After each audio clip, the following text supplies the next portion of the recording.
The state of the black family has been on my mind heavy lately. And after talking with some friends of mine, the premise of this episode was born. And today we're gonna pick the brains of two guys that I consider to be intelligent and enlightening. And we've had countless in-depth conversations, and the consensus is always the same. Black people gotta do better.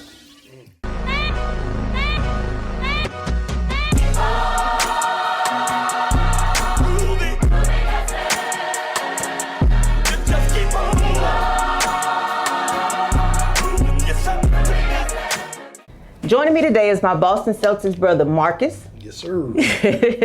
And one of the only dudes that I will debate with on Facebook, my other homeboy, DeMarcus. Fellas, say what's up to the people. What's good, people? Welcome. My name is Marcus. Well, D. Marcus is the government name. I'm a Georgia native. I'm based out of Atlanta, Georgia currently. Originated from Augusta, Georgia. Entrepreneur in logistic business. And I'm actually excited to be here. I didn't know that you were into logistics. Okay, good. that's what's up. And Marcus. Yeah, I'm from Boston, Roxbury. People that are familiar with Boston. I moved down here in Georgia because I was cutting hair up in Boston, and it was kind of like being monopolized by all the Hispanics or whatever. So it was kind of like squeezing us out. Wow. So when I moved down here to the hair capital, I met a lot of great people. Already had that, that mindset when I came here that I was going to link up with a lot of good black folks that was going to put me on. You know what I'm saying? So I networked my ass off, and now I'm venturing off into something else. I'm leaving barbering, and I actually gonna go into business like my like you, what you're doing. You know what I'm saying? Logistics. Getting box truck, and getting, like, I already got my LLC and all that. But in the interim of that, I'm gonna be working with this job that I'm gonna be picking their brains. Because it's along the lines of what I'm doing. Mm-hmm. So that's just like the career part. But like far as like the journey, I always was like working with kids, teenagers, not even knowing I was doing that shit, just kind of like doing it naturally, you know what I'm saying? And then, I was like a peer leader over at the Y. I helped my man Rodney with Gang Peace, it was black on black crime, because Boston was heavy with the gangs and shit, like every corner, every block you went on, you would think Boston was white.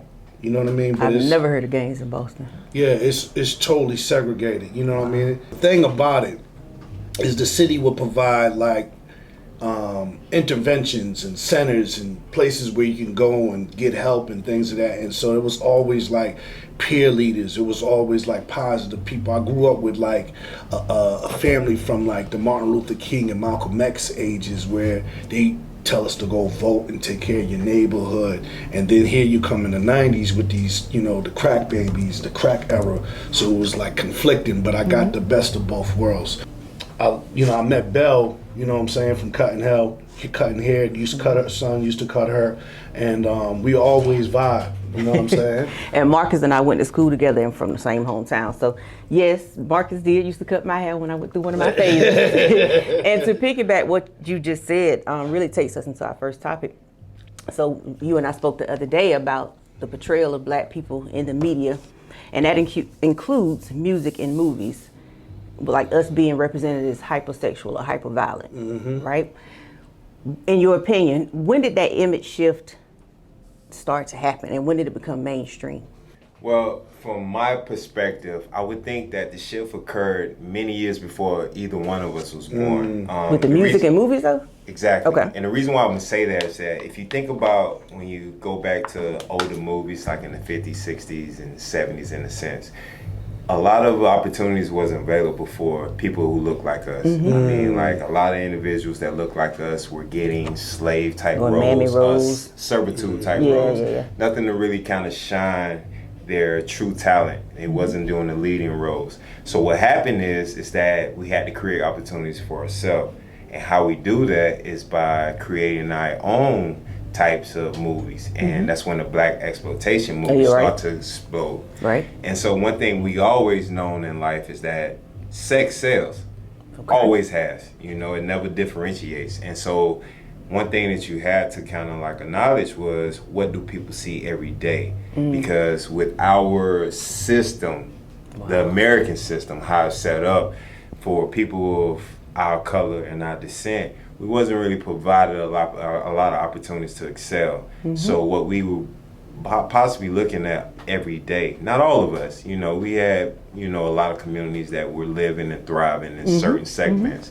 But, you know, for the general aspect, like big cities like New York, Boston, you California, know, Philadelphia, it was in the projects. Exactly. So you got to think about what comes with the project mindset and the project lifestyle. You get low income houses. You know, a lot of people who make money are not going to desire to live in a project. Going to want to have a front yard and a backyard, There right? you go. So when you have that, you have to deal with the government assistance. You have to deal with the struggles that come with living in the projects. And I mean, like, not having the, I guess you can say, like right now, you live in certain suburban areas. You have Sprouts, you have Publix, Whole Foods. You know, like in our hometown, in the area we grew up with, we don't even have food desert. we don't even have a grocery store now. You know, our grocery store for the people that live in that division of our hometown is Family Dollar. Dollar Tree. Dollar Tree. Bologna and hot You know what dogs. I mean? So it's no fresh produce, it's nothing like that nature. And so that's things that growing up in that area they had to deal with. So when you see that and you trying to get into a particular market such as the industry for filming, you want to kind of give something for people to be able to relate to. Gotcha. So, you know, with our community during that era, that's what they was used to. They Yeah. used to So they were pimping. telling their stories. Yeah, then. exactly. Telling your stories. He's You know, absolutely like right. you're dealing with pimping, you're dealing with drug dealing, you're dealing with poverty, you're dealing with the things that come with poverty and the poverty mentality. Right. You know, when those individuals who suffer from poverty, they have a very different outlook on life as those who are giving the silver spoon per se. Okay. And so those are the things that help kind of change that shift, in my opinion. Now let's reverse that. So like you said, people with money would prefer to have a front yard, you know. Correct. What do we think about people, and how does this even happen, who want to assimilate so hard and be hood? They come from a two-parent household, decent amount of money. You know, like where we from, if you went 30909, you was doing it. Exactly. They want to be hood so bad now. I'm gonna tell. Well, you mind? Go So ahead. this is my perspective on that as well. I think, like, you know, it's kind of the concept of where my neighbor yards look greener than my grass. You see what I mean? So it's one of those things that where if you haven't experienced it and you don't really know the true depths of it, you have a curiosity. Okay. You know, so that curiosity kind of like becomes to expand.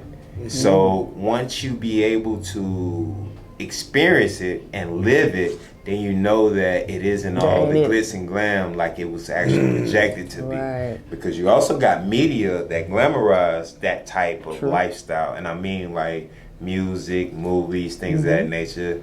I say the gangster mentality, you know, the big balling, drug dealing, you know, I'm living large mentality. Those types of things kind of like resonate with people who love to be seen. Because it's a personality element, Wow. you know. Depends on your personality. If you like the center of attention, why not try Put to on a show. indulge in a type of lifestyle like that? Because that's what happens. Wow. It's the imagery. Exactly. It's the imagery. It's the lifestyle. You know what I mean? They give you that. It's like, okay, I'm a big sports fan, so I'm gonna use sports analogies. You know, you think you know sports because you watch highlights, but you missed the whole game.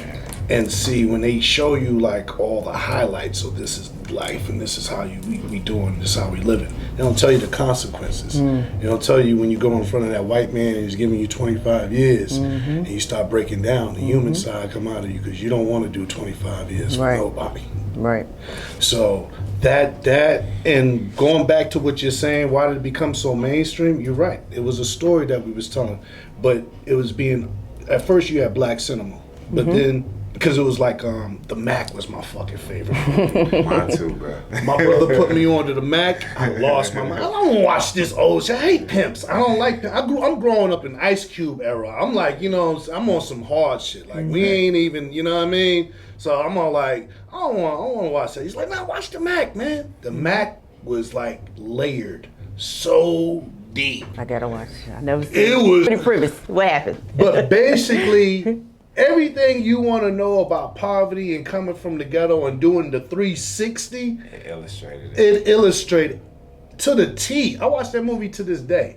It just wasn't about pimping. It was about life in the hood. Gotcha. And then you had okay, so around our age when we was younger, in the 90s, you had Mario Van Peebles that did New Jack City. Then you had John Singleton, rest in peace, that did Boys in the Hood, The which Hughes is brothers. still, That's and mine. did the Hughes brothers. Yeah, And then it's just Spike seven. Lee, Yeah. would do the right thing. Now we're being articulated in the light that we wanted to be seeing. Brown Sugar and Jason's Lyric. We're being, oh shit, we're being seen the way we want to be seen. Not like that shit like he was saying, the mammies and we're servants and all that. Exactly. They never show the Nat Turners or the Harriet Tubmans, the Ida B. Wells or the Stephen Bikos, the brothers that was fighting. You know what I'm saying? They always Marcus show us Garveys. the Marcus Garveys. Exactly, or the Gullah Wars or Toussaint L'Ouverture. They show us always being servient. We take it. Ain't no human gonna take no shit. I don't care if he black, white, red, whatever. He gonna fight. So when it came mainstream like that, I think it was because of those brothers. But then somewhere down the line, it got distorted, and that's when Tom Warner and all them said, "You know what? It's money. We can make money off of these people, off of their pain." It was a big thing about gangster rap. Oh, they gangster rap. You know how much money gangster rap made? They made millions or billions of dollars off of gangster rap. So now you have the thought culture. Correct. How much money you think they're making off of thought culture? It advances a culture. You don't want that to take place. You don't want it to take place. You lose And look what sales. look what it's doing. Look at how it's trickling down. I seen a baby with a lace weave that No, was you did. 1 year old. No, you did.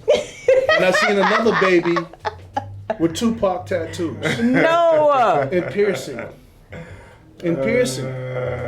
I said, it's like a bastardism of kids raising each other. But this is the result of, like you're saying, the mainstream. This is social media, everything's social media. Social media is just not the internet, it's this TV, it's newspapers, it's Podcasts, and shows like this one. podcasts, exactly. So, I guess with that being said, for me, when you're in that situation coming from where we're from, and you too, you spend your time trying to get out of it. But to me, on the outside looking in, I guess it's for the money or whatever. I get it, but at what cost? Like, what has it costed us? You know what I'm saying? Because some of us have the discernment to be able to look at it and say, okay, they just put on a show. But some people are really embodying that shit. Right. Like, really want to live their life. Well, first of all, you got to look at the person's self-esteem, the household. Like my man was saying, what kind of household did you come from? What kind of neighborhood you came from? Because, not all of it was bad. Like I said, I grew up with a family that was marching when they were little. So by the time they came in the 90s, they already had that mentality about black folks being together. But like I said, the neighborhood was being torn apart because the drugs was ensuing in. So I had got like best of both worlds, so to speak. You know what I mean? So it's your self-esteem, because these kids right now are so like, everything is so fucking participation and don't do this and no bullies. It was good that we had bullies in school, because you learn how to fight or run. You learn how to fight or run. You know what I'm saying? Like, it was good that we had hoes in school because you knew who not to mess with. True. It was good to have gangs or certain people in school, smart dudes that was in school. I'm gonna be cool with him because he knows how to do the homework. Right, when it's you know what I'm time. saying? When it's time. It was good to have different. It's everything. They want to be like this agenda that they push in and this whole acceptance thing, so they can sneak in the alphabet crew. See, me personally, All right, am I getting to? We ain't gonna do that. We ain't gonna do that. All right. But we are gonna talk about how all of that is fueling or the school to prison pipeline and the prison industrial complex. Like how our kids, 16, 17, the girl you posted that got the 100 and something years, she's 17 years old. That's a shame. correct. Yeah, she went with some people, they killed somebody, they say she didn't have a gun, she didn't pull the trigger, but she got 140 140. for the gang activity and all that type of stuff. Now I agree something needs to be done, but I hate that it's at the expense of our children. You know what I mean? So it's always been one of the things that America as a whole has been pushing, but they have been pushing in the sense of righteousness, how they project it. Okay. You know, they're removing, quote unquote, a menace from society itself. And it goes back to the Hughes brothers titling, Right. you know. And if you looked at the movie, you see that Cain, the main figure, he was just going through life and what was dealt with to him, you know. So he ended up being projected as a menace. In all actuality, he just didn't have a lot of opportunities to help cultivate him into that man that he had the potential to become. But he was a menace, though.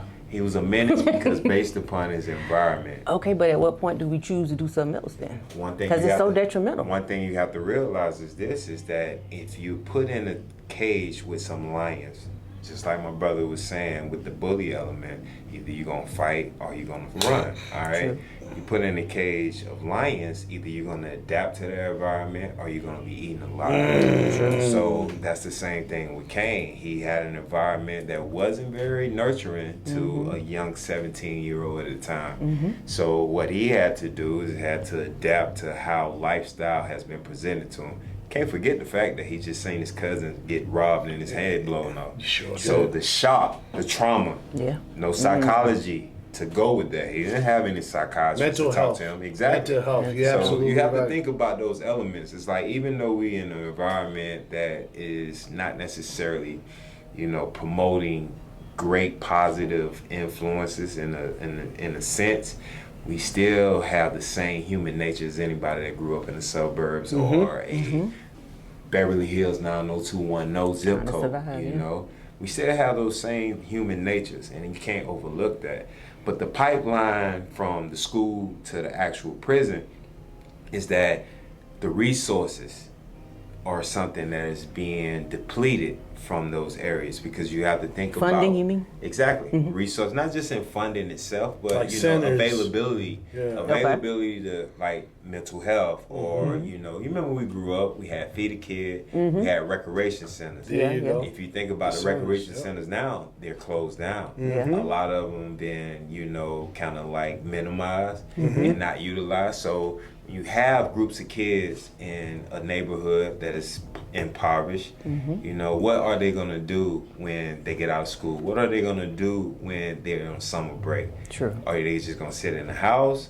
Or are they gonna have something constructive to kind of engage themselves in? And if they have to determine on what to do to make it fun versus something that being kind of structured for Structure, them, yeah. you know.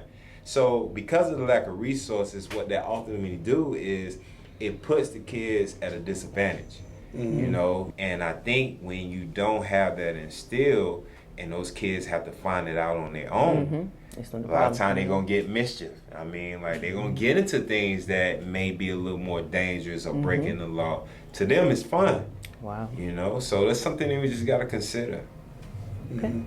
Got anything on that one, Marcus? Also, what he was saying, you know, it's a vicious cycle too. You know what I'm saying? Because you got to look at who's teaching the kids, or how to go straight to the jail or whatever by, like, you know, what they're you know encountering in their neighborhood. There's not a lot of other positive people. You know what I'm saying? Like you said, you know, you need some more positive influences. You know what I'm saying? So it could deter them from certain things, and not even necessarily, you know, be like a city councilman, just your regular, you know, everyday person, like, you know, Yeah, me and your him. neighbor. Yeah, like when I had people sitting in my chair, you know what I'm saying? Like they be so mad and shit, and you gotta talk to them. And then when you hear their stories and it comes out, it's like, damn, all he needed was somebody to talk to. You don't know what this person was gonna do. You know what I mean? So there's, like he said, man, you need them big brother programs. We need to be big brothers. We need to love each other a little more, and that would deter us. And if we wasn't such a target. And I mean, that goes into another category. I can mass incarceration was no joke. That was real when I was coming up. And in the cycle too, if you get in there, you do your little time and come on out. Now you got a record, you Come can't on. get a job. Come on. It's on your record forever, even though it's 10, 15, 20 years That's ago why at I this love point. Stacey Abrams. Yeah. That's why I'm She a got vote something for her. to do back, Trying to change that so people could get a second chance in life. right. you Because know where's what the I'm saying? statute of limitations? Supposed to be 7 years. If you do something, you ain't been in trouble in 7 years, it should be wiped away. It should be. You know? All right, so that takes us into the next topic then. The way we perceive each other. Like you said, some people come in your chair, you be mad, you don't know why, type thing. Is there anything to do, and I don't know why I'm stuck on the media. But the media did it. The media did it. Play. The way we perceive each other. Yeah. The way we perceive each other. Well, it's the imagery again. You know what I'm saying? Like everything. You don't see positive black men. Like when we came up, there was always black men, you know, families. You know what I'm saying? But they found ways to assassinate their characters and let us be led by women. So like even when men be trying to talk to some of these people, like nobody wants to listen because we're not the strong figure like we was. You know what I mean? That's what I be seeing, and it's just like a lot of negative shit that, you know, they kind of exploit. You know what I mean? And kind of like put on us. You know what I'm saying? And some of the negative stuff that we feed into as well. And so when you present these types of stories in the manner in which the media does, because it's more of a brainwashing mentality, because it's a constant repeat of the same type of story over and over and over and over and over again. And so it gets kind of ingrained in the mental. And like these are the type of things that happen, you know, i.e. take Chicago for instance. You know, by the media reports of Chicago, you would think that Chicago was like a third world country. Zone, Yeah, right. you know? Like it's a hard place to go to. And if you've never been to Chicago, you would honestly be like, oh, I'm never going to Chicago because it's so violent. I've been to Chicago. I love Chicago. I had an amazing time in Chicago. I didn't have any problems. Ain't nobody pulling no weapon on me to try to shoot me or try to take my vehicle. Like, I had an amazing time.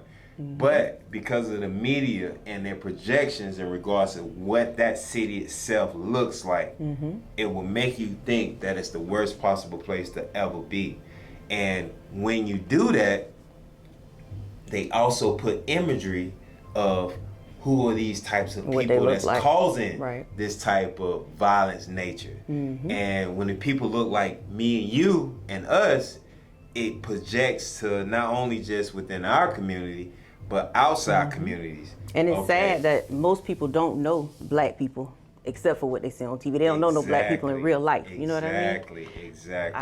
Optics is everything. That's what I'm saying. Like what you see, you perceive it in your head of what it's supposed to be. Like if you see Italians, you know what I'm saying, always being mobsters and cutting people's fingers off, the next thing you don't think, well, he's a mobster. He's a gangster. Better watch your fingers. All right, now there's a rumor that says black men don't get married. Now, I ain't pulled the stats. I ain't pulled the stats, but I do know quite a few black men who are in fact married. Me too. Do you want to be married?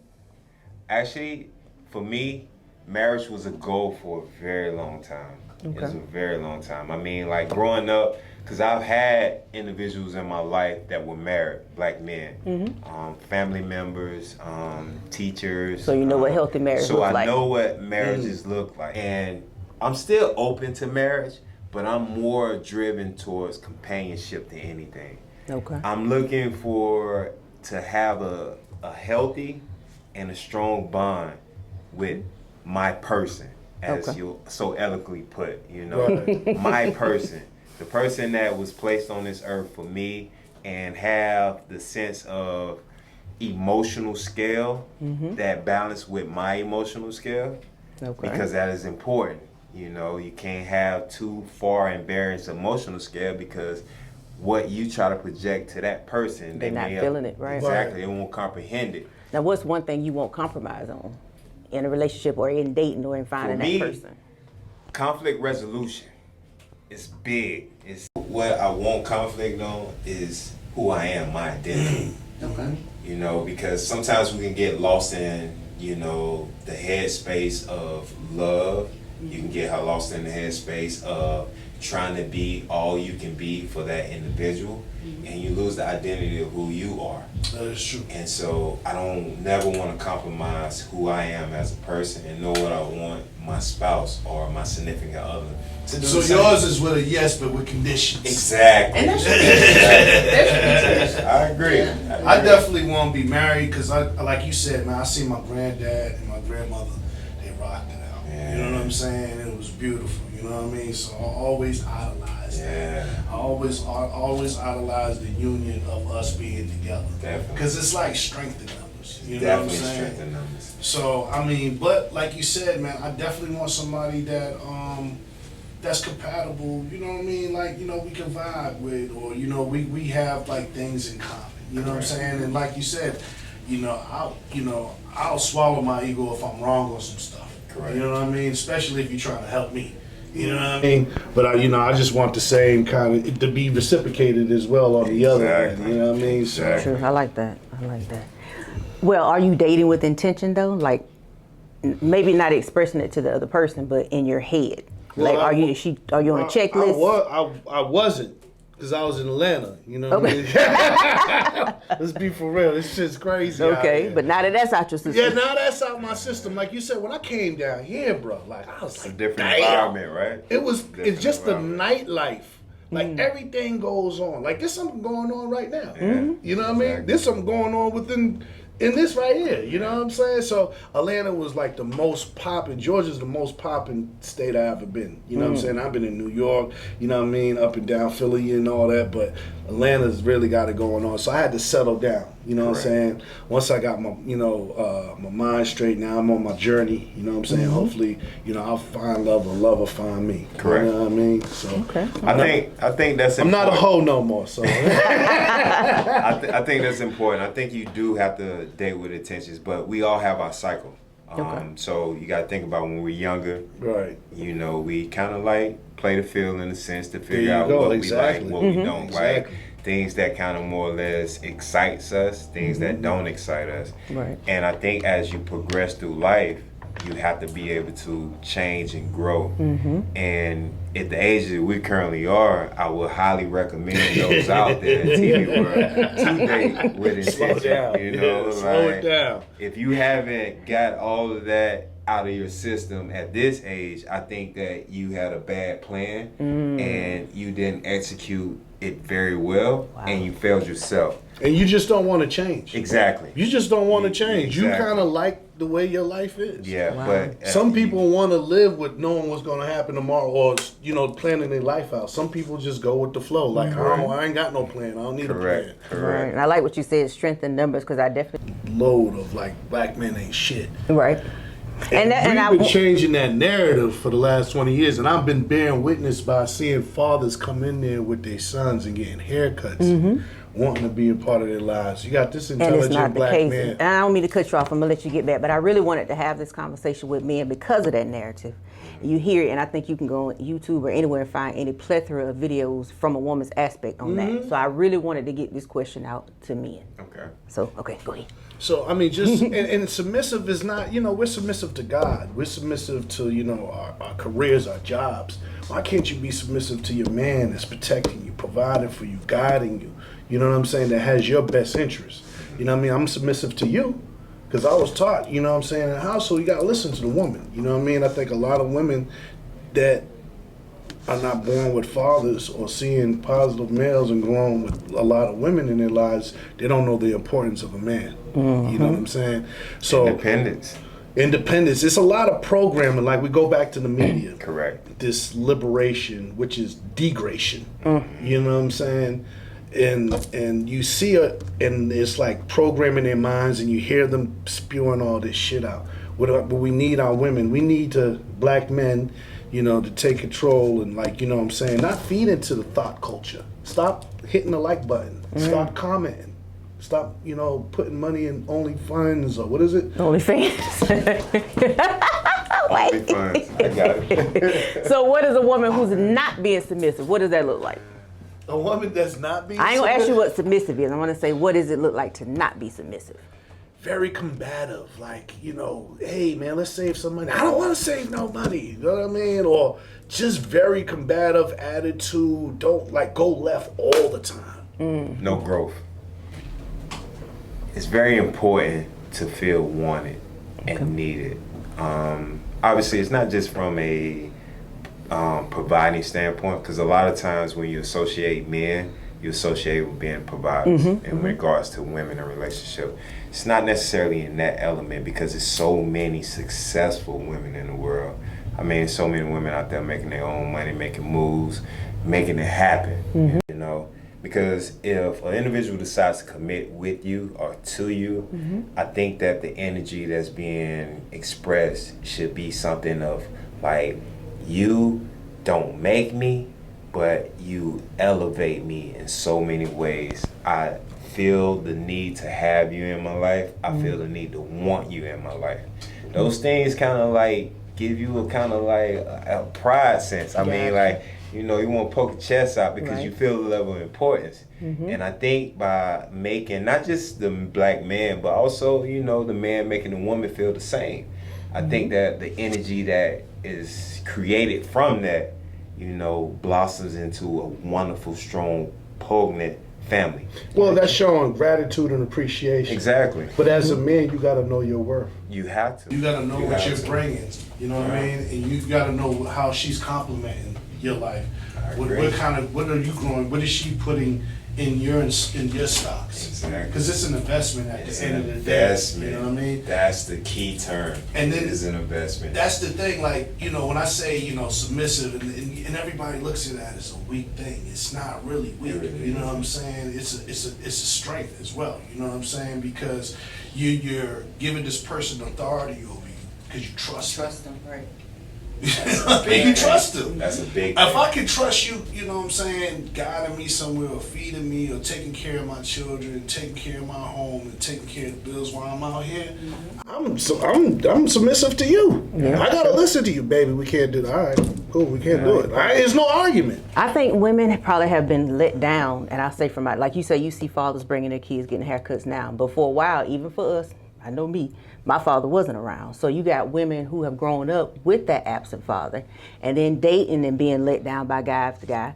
But you got to learn how to let that go because this particular person didn't do it to you. Correct. Type, It's trauma. type, you know what I mean? And they almost want you to prove that you're going to be protective and you're going to be a provider. You got to prove that.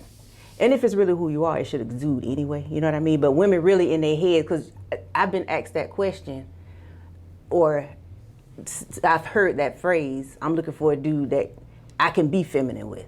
So they're looking for that. So if it's in you, it should exude. But if it's not, I always tell them maybe you're pursuing the wrong one. Because if he wanted that for you, you would see it. You wouldn't have to ask for it. You know what I mean? Sure. So I think we've grown up in a sense with that absent father and heartbreak after heartbreak. And it's being taken out on the everyday black man who she probably don't even really know. But she'll Right. tell you, tomorrow you ain't nothing, I give you my number. Like, damn. Right. You know what I mean? So we got to get that trust back and heal.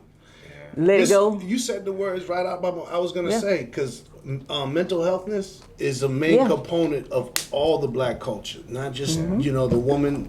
You know, black men are traumatized. You know, what do you call it? I can't. PTSD. PTSD. PTSD. Correct. You know what I'm saying? We all have that traumatic stress, you know what I mean? Mm-hmm. And like you said, when we was coming up, it was health centers. Yeah. You know, not only was it recreations, it was health centers if you need to get your head checked. Mm-hmm. But they stripped all that money away and put it somewhere else. But True. But bottom line is, like you're saying with the women, they do got to heal. We do have to heal as Mm-hmm. a people. You know what I mean? Because if we don't come together, And I will say this too for the ladies on the flip side of that, like I just said, you know, being let down or whatever, you got to consider too, these men are growing up without their fathers. So like for me, I'm from a generation before crack could hit hard where my granddaddy was still in the house, right? So I see him get up on Saturdays and wash the car, or cut the grass, or just do you whatever. go. But if you have a man who did not grow up seeing that, he don't necessarily know that that's what he's supposed to be doing. He don't even know that that's what you're waiting on. Interesting You know what I said mean? that because I grew up in a household without a father as well. And my grandmother raised me. Right. So my grandmother raised me and I love her, God bless her soul. But my grandmother was more so geared towards a gangster lifestyle in regards to how she conducted herself. Your grandma So- was a gangster. Yeah, Oh, exactly. okay. Very much so. So she wasn't the feminine old nanny, just sit around. She was more so, she had principles in regards to what men's supposed to do and what women's supposed to do. Gotcha. So I grew up getting up early in the morning on the weekend, outside cutting the grass, you knew what it was. pulling weeds, trimming hedges. So she built us in the mindset of what a man should be, Right. and in regards to how a man should conduct themselves in the household. So even though it came from a woman, those are the principles that kind of was my foundation. And as I grew up in life, obviously the people I encountered and the experiences I had, I kind of added on to that and kind of developed what I should be as a man today. Still sharp, you're still, like you said. So if she showed you, imagine what she had to go through. She probably was around a lot of men. To even learn that. You know what I'm saying? Well, she grew up in the Great Depression era, so that should say a lot. Right, I mean? yeah. Like, So, she's seen a lot. And to Yeah. pass it down to you was a blessing True because you story. got it, you know what I mean? You received it. Just like how I received it from my grandparents, you know what I mean? So you know we're around all the same ages. Correct. Because, you know, whatever our mothers and fathers was doing, you know Correct. what I'm saying? The grandparents stepped Stepped in, and that's right. helped us. Yeah. So, you know, we learned a lot. But like what you said, you could take a message from anybody and Very learn. much so. Everyone has a story. As long as you're willing to Everyone listen. has a As story. long as you're willing, and that you're right about the grandparents stepping in. I was one of those ones that was raised by think my we all grandparents. are at this table. We at this age, but what? Yeah, right. But the correlation I want to make is that generation. If you think about where we are in our 40s, so the ones behind us, the 30s and the 20s, these are crack babies. These are crack babies. They are crack These are babies. crack babies. You know what I'm saying? It's like just everything. So now we're seeing the fallout from that. We scraped by. My mama still was a victim. You know what I mean? But she survived. God bless her. But we just did miss that. But the ones behind us, Yeah, Those they are the found ones the we got to best. reach too. we got to. We got to reach them We because got to, they're 'cause all. some of the all parents maybe didn't make it out, so they not even around now to even try to tell them, baby, don't do what I did. Correct. You know what I'm saying? Now, with that being said, what do black men need from black men? We need black men to stop being fucking suckers, man. Like, yo, man, with the simping is on an all-time high. Wait. You got to tell me what a simp is. Yeah. I don't know what that means. Define A that for us. simpleton. Oh my God. What does he do? He goes for he's like goes against the man code all the way. He's pillow talking. He's like hitting like buttons. He's DMing. He's showing dick pics. He making it hard. He's taking her out for free drinks and free food and all this. So he's just being messing it up for the rest of you. And the real man's like, I'm not about to do that. If I take you out, we fucking. But why is he doing that? Is he getting to have sex at the end of all of that? At the end of the day, he hopes to, but she Okay. just keeps on, changing the Keep goalposts. stringing him along. Oh wow. I need a Burton bag this week. I need to go to Root Chris this week. She keeps on changing the goals, and all of this simpleton keeps on doing this, following her. And she may let him lick her toes. And that's satisfying. That's gonna for the cost him, simple. too. That's why I said That's we gonna need. cost him, too. That's gonna cost him. So you said, what do we need from black men? We need us to be more black men and be more stronger. We need to strengthen up. You know what I'm saying? And unite. But this is not my ego. Right. You know what I'm saying? I want to network. That's why I came down to Georgia. You know what I'm Gotcha. saying? I'm from Boston. I got roots in Georgia. Correct. But I'm from, Roxbury. So I want to network with my brother Marcus. I want to network with Bell. I want to work with my man D. You know what I mean? Definitely. It just keeps it going. And that's what we got to do. We got to drop the fucking egos that, you know what I'm saying? And just, build with each other and stop being simpletons. Stop feeding into this chaotic shit, man. It's holding each other accountable. It's all on the same, it's on the same level, lines. yeah. We got to. Accountability is everything. And don't take I mean, everything personally. exactly. When you telling me some shit that I need to know, that's gonna be beneficial to me. Like, brother Marcus, nah, man, you need to, da da da da. When you cut Correct. people's hairs, you know what I mean. You make sure you got clean the chair. Tell me something that's gonna make me put money in my pocket. I'ma listen. Exactly. I mean, like, accountability is very important in every aspect of our life. Yeah. To be able to recognize some things, some deficiencies about yourself, and not just acknowledge it, but work towards improving it. Those are the things that make us greater as a people, and not just as a person. When You ain't you're gotta able to hear. correct- You ain't just gotta hear it. Yeah. You actually gotta execute it. Exactly. I mean, that's important for us because I'm a strong believer in counsel. Obviously, we can make the decisions of our life for ourselves, but there's nothing new up under the sun in which we both live, or all of us live. And it's something that we've doing that's been done 1,000 times over. So if you can learn and be able to acknowledge the knowledge that other individuals provide based on their shoes that they walk, you'll be able to grow into the better individuals that you're seeking to become. Right. And we talked the other day, it was like we basically all live the same life. That's why we all get the same jokes. Exactly. You know what I mean? Yeah. We've been here, done that. All of us done the Definitely, same thing. Definitely.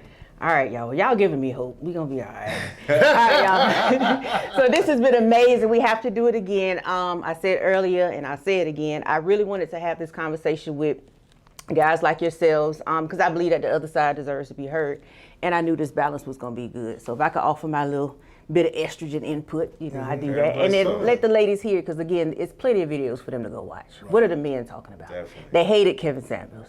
God bless the dead. Rest in peace to that brother. Rest The in man peace was to doing that brother. God's work, and I know a lot of ladies ain't gonna agree with me on that one. We Rest could in talk about peace that to later that too. brother. For real, the man was doing God's work. Yeah, a lot of people hated Martin Luther King too.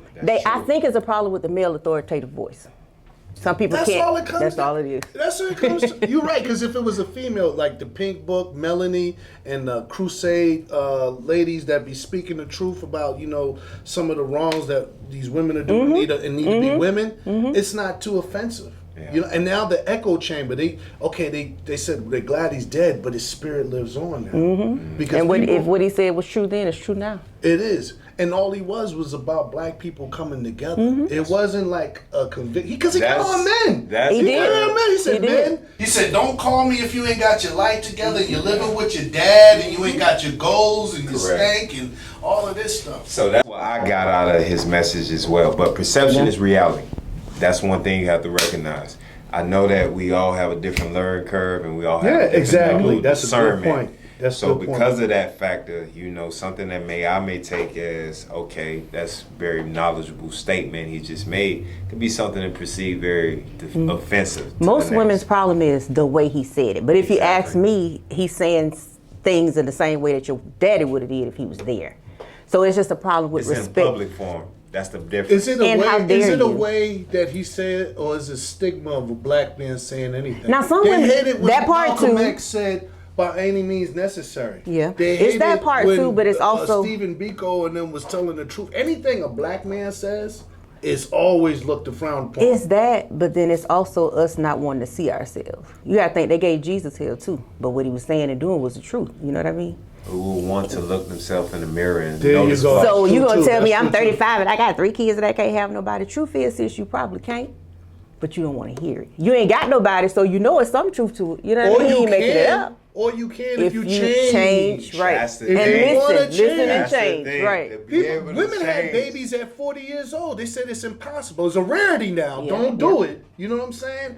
You know, a man starts making money when he turns 50 years old. That's 6 figure. You know what I'm saying? But, you know, yeah, if you could do it when you're younger, do it, right? But at Right. the end of the day, you know what I'm saying, the possibilities, you gotta understand that it gets harder when you get older. And you're doing shit that's weighing yourself down. If you keep on That's going it. to jail, bro, you're not gonna get that job. It ain't gonna work. Since you keep on having these kids by different people, That's it. It's not gonna work. That's it. And we're gonna wrap with that, y'all. That was good. Join us next time, y'all, as we dig a little bit deeper.